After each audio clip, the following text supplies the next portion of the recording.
terminal knee extension squat, TKE squat. Okay, so we got two things actually happening here. One is just a standard squat, just using body weight right now. I could add load with like a goblet, like a front squat, goblet squat.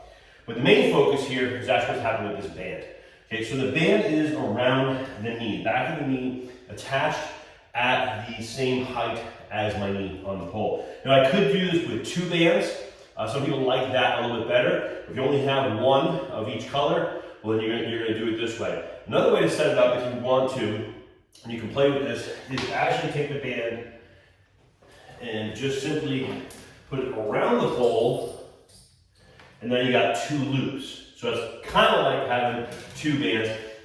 It just feels different, all three setups. It's just a little bit different of a feel. You might just find that you like one better than the other in terms of comfort around the knees, back of the leg. I'm just gonna go with the simple one band setup. It's the easiest, most quickest one to get into. So what's going on here? So first of all, I'm stepping back far enough that I've got enough resistance on the band where I feel like it's pulling me forward. So what you want to think about is a leg extension, right? So if I was sitting down and I was doing the leg extension, I was using the leg extension machine, I'm extending up, I'm locking out this knee here, right? And I'm flexing with the quadricep. Okay, that's the muscle in the front of the thigh. So we're locking out and extending, creating knee extension, okay, of that left leg in that sense.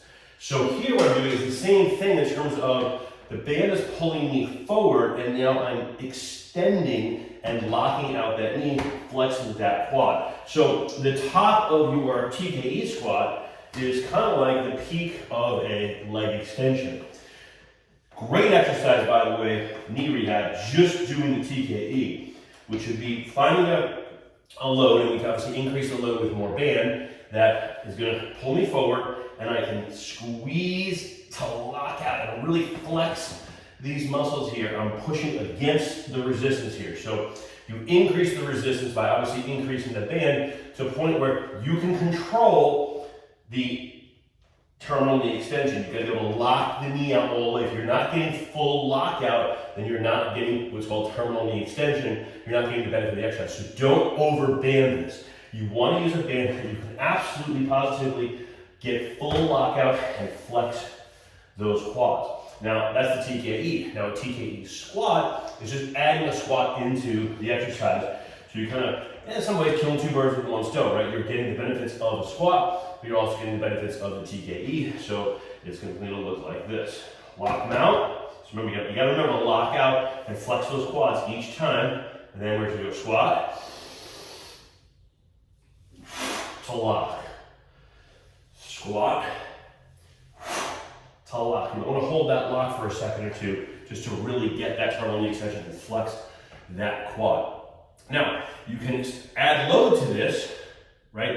Again, we're going to use the band to add load to the TKE, but you're only be able to go so far with that TKE where you're maxing out the TKE part, but you're not maxing out the squat with just your body weight. You can absolutely add load, whether it's a pair of dumbbells, like a front squat, or a goblet, kettlebell goblet squat, or a dumbbell for a goblet squat. That's all fine and dandy. Just understand what your focus is. In this case, the TKE squat. The TKE is the most important part. The squat is secondary, so make sure you get that TKE locked in. And then if you want to, you can add load for squat, depending, of course, on the programming that we're doing.